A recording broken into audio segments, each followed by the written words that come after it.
বিশ্বকবি রবীন্দ্রনাথ ঠাকুরের লেখা কবিতা মাকাল। গৌর বর্ণ নধর দেহ, নাম শ্রীযুক্ত রাখাল। জন্ম তাহার হয়েছিল সেই যে বছর আকাল। গুরুমশাই বলেন তারে বুদ্ধি জেনেই একেবারে, দ্বিতীয় ভাগ করতে সারা 6 মাস ধরে নাকাল। রেগে মেগে বলেন বাঁদর, নাম দিন তোর মাকাল। নামটা শুনে ভাবলে প্রথম বাকিয়ে যুগল ভুরু, তারপর সে বাড়ি এসে নৃত্য করলে শুরু। হঠাৎ ছেলের মাতন দেখি সবাই তাকে শুধায়, এ কি? সকলকে সে জানিয়ে দিল নাম দিয়েছেন গুরু। নতুন নামের উৎসাহে তার বক্ষ দুরু দুরু।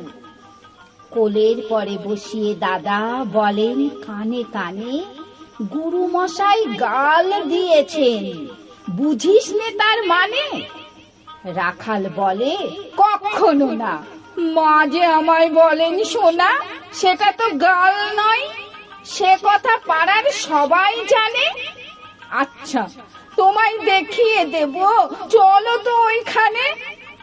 টেনে নিয়ে গেল তাকে পুকুর পাড়ের কাছে।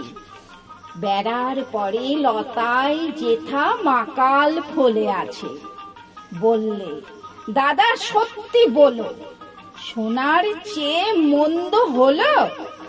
তুমি শেষে বলতে কি চাও, গাল ফলেছে গাছে?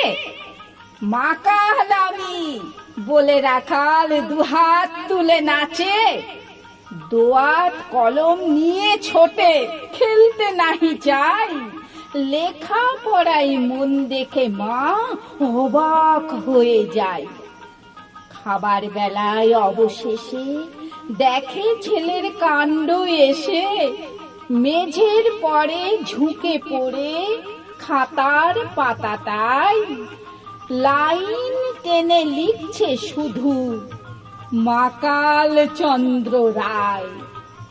লাইন টেনে লিখছে শুধু মাকাল চন্দ্র রায়।